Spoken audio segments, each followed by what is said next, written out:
ಭೂಮಿ ಮೇಲೆ ಇರೋ ಮನುಷ್ಯರಿಗೆ ಕಾಣಿಸೋದು ಚಂದ್ರನ ಒಂದು ಭಾಗ ಮಾತ್ರ. ಚಂದ್ರ ತಿರುಗೋ ಕೋಣದಲ್ಲಿ ಬದಲಾವಣೆ ಇಲ್ಲದೆ ಅಕ್ಷದಲ್ಲಿ ಮಾತ್ರ ತಿರುಗೋದ್ರಿಂದ ಆ ಒಂದು ಭಾಗನ ಭೂಮಿ ಮೇಲಿಂದ ನೋಡಬಹುದು. ಅದೇ ಟೈಡಲ್ ಲಾಕ್ ಅಂತ ಕರಿತೀವಿ. ಚಂದ್ರನಿಂದ ಭೂಮಿನ ನೋಡಿದಾಗ ಭೂಮಿ ಸ್ಥಿರವಾಗಿ ಇದ್ದಂತೆ ಕಾಣಿಸುತ್ತೆ. ನಿರಂತರ ಉಲ್ಕಾಪಾತದಿಂದ ಚಂದ್ರನ ಮೇಲೆ ಲೆಕ್ಕ ಇಲ್ಲದಷ್ಟು ಕುಳಿಗಳು ಅಥವಾ ಕ್ರೇಟರ್ ಉದ್ಭವ ಆಗುತ್ತದೆ. ವಾತಾವರಣ ಇಲ್ಲದೇ ಇರೋದು ಅದಕ್ಕೆ ಕಾರಣ. ಅವು ಲಕ್ಷ ಕೋಟಿ ವರ್ಷಗಳಿಂದ ಹಾಗೇ ಇರುತ್ತೆ. ಗುರುತುಗಳು ಯಾವುದೇ ಕಾರಣಕ್ಕೂ ಅಳಿಸಿ ಹೋಗೋದಿಲ್ಲ. ಅಂತರಿಕ್ಷ ತಜ್ಞರ ಪ್ರಕಾರ ಚಂದ್ರನ ಮೇಲೆ ದಿನಕ್ಕೆ 200ವರೆಗೂ ಉಲ್ಕೆಗಳು ಬೀಳುತ್ತಾ ಇರುತ್ತದೆ. ಚಂದ್ರನ ಮೇಲೆ ಆಕಾಶ ಯಾವಾಗ್ಲೂ ಬ್ಲಾಕ್ ಕಲರ್ ಅಲ್ಲಿ ಕಾಣಿಸುತ್ತೆ. ಅಲ್ಲಿ ವಾತಾವರಣ ಇಲ್ಲದೆ ಇರೋದೇ ಅದಕ್ಕೆ ಕಾರಣ. ಆದ್ದರಿಂದ ಆಕಾಶ ಭಯಪಡಿಸುವ ಹಾಗೆ ಕಾಣಿಸುತ್ತೆ. ಚಂದ್ರನ ಗ್ರಾವಿಟಿ ಭೂಮಿ ಗ್ರಾವಿಟಿಗಿಂತ 6 ಪಟ್ಟು ಕಡಿಮೆ ಹೊಂದಿರುತ್ತದೆ. ಓಡಾಡೋದಕ್ಕೆ ಜಿಗಿಯಬೇಕಾಗಿರುತ್ತದೆ. ಅದು ಕೂಡ ತುಂಬಾ ಹೆಚ್ಚಾಗಿ ಬಲದಿಂದ ನೆಲವನ್ನು ಒದೆಯಬಾರದು. ಚಿಕ್ಕದಾಗಿ ನೆಲದ ಮೇಲೆ ಜಿಗಿಯುತ್ತಾ ಹೋಗಬೇಕು. ಭೂಮಿ ಮೇಲೆ ನಡೆದ ಹಾಗೆ ನಡೆದರೆ, ಫೋರ್ಸ್ ಹೆಚ್ಚಾಗಿ ಯೂಸ್ ಮಾಡಿದರೆ 2 ಅಂತಸ್ತಿನ ಹೈಟ್ ವರೆಗೂ ಜಿಗಿಯಬಹುದು. ಇಲ್ಲಿಯವರೆಗೂ ಚಂದ್ರನನ್ನು ಸಂದರ್ಶಿಸಿದವರು ಅಲ್ಲಿ ಬಿಟ್ಟ ಪದಾರ್ಥಗಳು, ಪ್ರಯೋಗಕ್ಕೆ ಕಳಿಸಿದ ಪರಿಕರಗಳು ಚಂದ್ರನ ಮೇಲೆ ಶಿಥಿಲಾವಸ್ಥವಾಗಿ ಬಿದ್ದಿವೆ. ಮಾನವನ ಕಾಲುಷ್ಯ ಚಂದ್ರನ ಮೇಲೆ ಕೂಡ ಸೇರಿದೆ. ಬರೋ ದಿನಗಳಲ್ಲಿ ನಿವಾಸಗಳನ್ನು ಏರ್ಪಾಟು ಮಾಡುತ್ತೀವಿ ಅಂತ ಹೇಳುತ್ತಿದ್ದಾರೆ. ಅಲ್ಲಿ ಆಗ ಆ ಕಸ ಬೆಟ್ಟದ ತರ ಆದ್ರೂ ಆಶ್ಚರ್ಯ ಪಡಬೇಕಾಗಿಲ್ಲ. ಅಲ್ಲಿಗೆ ಯಾರು ಹೋಗದೇ ಇದ್ರೂ ಕೂಡ ಅಂದಾಜು 3 ಟ್ರಕ್ಗಳಷ್ಟು ಕಸ ಸೇರಿದೆ ಅಂತೆ. ಆದ್ದರಿಂದ ನಿವಾಸಕ್ಕೆ ಅಲ್ಲಿಗೆ ಹೋದವರು ಮೊದಲು ಆ ಕಸವನ್ನು ಕ್ಲೀನ್ ಮಾಡೋದು ಒಳ್ಳೆಯದು.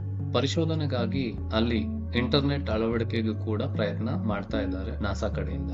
ನೋಕಿಯಾ ಆದ್ರೆ 2025 ಹೊತ್ತಿಗೆ ಚಂದ್ರನ ಮೇಲೆ 4G ಸೇವೆಗಳನ್ನು ಕೊಡ್ತೀವಿ ಅಂದಿದ್ರು. ಸೆಲ್ಫಿ ವಿತ್ ಮೂನ್, ಚಂದ್ರನಿಂದ ಭೂಮಿಗೆ ಅಂತ ಫೋಟೋ ಸೋಷಿಯಲ್ ಮೀಡಿಯಾದಲ್ಲಿ ಚರ್ಚೆಗೆ ಬರುವುದು ಹತ್ತಿರದಲ್ಲಿ ಇರೋ ಹಾಗೆ ಇದೆ. Hi, it's me from Moon ಅಂತ ನಿಮಗೆ ಕೂಡ ನಿಮ್ಮವರು ಯಾರಾದ್ರೂ ಮೆಸೇಜ್ ಕಳಿಸ್ತಾರೆ ಬಿಡಿ.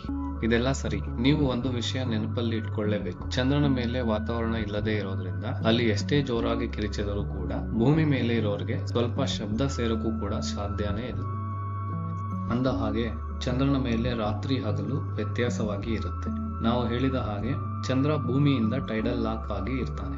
ಭೂಮಿಯನ್ನು ಸುತ್ತಿ ಬರುವುದರ ಜೊತೆಗೆ ಸಮನಾಗಿ ತನ್ನ ಅಕ್ಷದ ಮೇಲೆ ಕೂಡ ತಿರುಗುತ್ತಾ ಇರುತ್ತೆ. ಆದ್ದರಿಂದ ಭೂಮಿ ಮೇಲೆ ಸುಮಾರು 14 ದಿನ, ಚಂದ್ರನ ಮೇಲೆ 1 ದಿನದ ತರ. ಇನ್ನೊಂದು 14 ದಿನ ಒಂದು ರಾತ್ರಿ ಆಗಿ ಇರುತ್ತೆ. ಇಸ್ರೋ ತಜ್ಞರು ಚಂದ್ರಯಾನ 3 ಪ್ರಯೋಗದಲ್ಲಿ ಪ್ರಜ್ಞಾನ್ ರೋವರ್ ಅನ್ನು ಕತ್ತಲೆ ಸಮಯದಲ್ಲಿ ಸುಮ್ಮನೆ ಬಿಟ್ಟಿದ್ರು, ನೆನಪಿದೆ ಅಲ್ವಾ? ಮತ್ತೆ ಬೆಳಕು ಬರುವವರೆಗೂ ಕಾದು ನೋಡಿದ್ರು. ಆದ್ರೆ ಅದು ಕೆಲಸ ಮಾಡದೇ ಇರಬಹುದು ಎಂದು ಮುಂದೆನೆ ಊಹೆ ಮಾಡಿದ್ರು. ಆದ್ದರಿಂದ ಅದಕ್ಕೆ ಸಿದ್ಧವಾಗಿ ಪ್ರಯೋಗ ನಿರ್ವಹಿಸಿದರು. ಸುದೀರ್ಘವಾಗಿ ಸೂರ್ಯನ ಕಾಂತಿಯಲ್ಲಿ ಇರೋದು ಅಷ್ಟೇ ಕಾಲ ಕತ್ತಲೆಯಲ್ಲಿ ಇರೋ ಕಾರಣದಿಂದ ಚಂದ್ರನ ಮೇಲೆ ಹಗಲಿನಲ್ಲಿ ಅತ್ಯಧಿಕ ತಾಪಮಾನ ಹಾಗೂ ರಾತ್ರಿ ಅಧಿಕ ಚಳಿ ಇರುತ್ತೆ. ಹಗಲಿನಲ್ಲಿ ಗರಿಷ್ಠ 180 ಡಿಗ್ರಿ ಸೆಲ್ಸಿಯಸ್ ವರೆಗೂ ಕೂಡ ಇರುತ್ತೆ. ಅದೇ ರಾತ್ರಿ ತಾಪಮಾನ -153 ಡಿಗ್ರಿ ಸೆಲ್ಸಿಯಸ್ ವರೆಗೂ ಇರುತ್ತೆ. ಆ ತಾಪಮಾನದಲ್ಲಿ ತಡೆದುಕೊಳ್ಳುವ ವಿಧವಾಗಿ ಗಗನಯಾತ್ರಿಗಳ ಸೂಟ್ ಇರುತ್ತೆ. ಆದ್ರೆ ಹಗಲಿನಲ್ಲಿ ತಾಪಮಾನವನ್ನು ತಡೆದುಕೊಳ್ಳಬೇಕು ಅಂದ್ರೆ ಮಾತ್ರ ಚಂದ್ರನ ಉತ್ತರ ಧ್ರುವದ ಕಡೆಗೆ ಹೋಗಬೇಕಾಗಿರುತ್ತದೆ. ಇಲ್ಲ ಅಂದ್ರೆ ಚಂದ್ರನ ಮೇಲೆ ನಿವಾಸ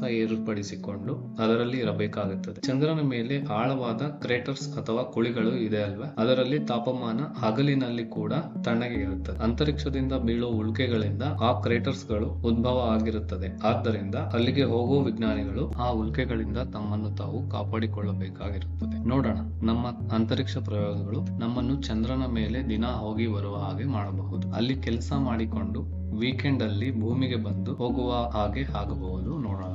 ಮತ್ತೆ ನೀವಾದ್ರೆ ಏನ್ ಮಾಡ್ತೀರಾ? ನಿಮ್ಮ ಊಹೆ ಏನು? ನಮ್ಮ ಹತ್ರ ಹಂಚಿಕೊಳ್ಳಿ. ತಣ್ಣನೆಯ ಚಂದ್ರನ ಗಾಳಿಯನ್ನು ನೇರವಾಗಿ ಆಸ್ವಾದಿಸುವ ದಿನಕ್ಕಾಗಿ ಎಲ್ಲರೂ ತಯಾರಾಗೋಣ. ವಿಡಿಯೋ ಇಷ್ಟ ಆದ್ರೆ ಲೈಕ್ ಮಾಡಿ, ಶೇರ್ ಮಾಡಿ. ಇಲ್ಲಿಯವರೆಗೂ ನಮ್ಮ ಚಾನೆಲ್ ಸಬ್ಸ್ಕ್ರೈಬ್ ಮಾಡದೇ ಇದ್ದರೆ ಸಬ್ಸ್ಕ್ರೈಬ್ ಮಾಡಿ, ಬೆಲ್ ಐಕಾನ್ ಅನ್ನು ಪ್ರೆಸ್ ಮಾಡಿ. ನೆಕ್ಸ್ಟ್ ವಿಡಿಯೋ ಅಲ್ಲಿ ಸಿಗೋಣ.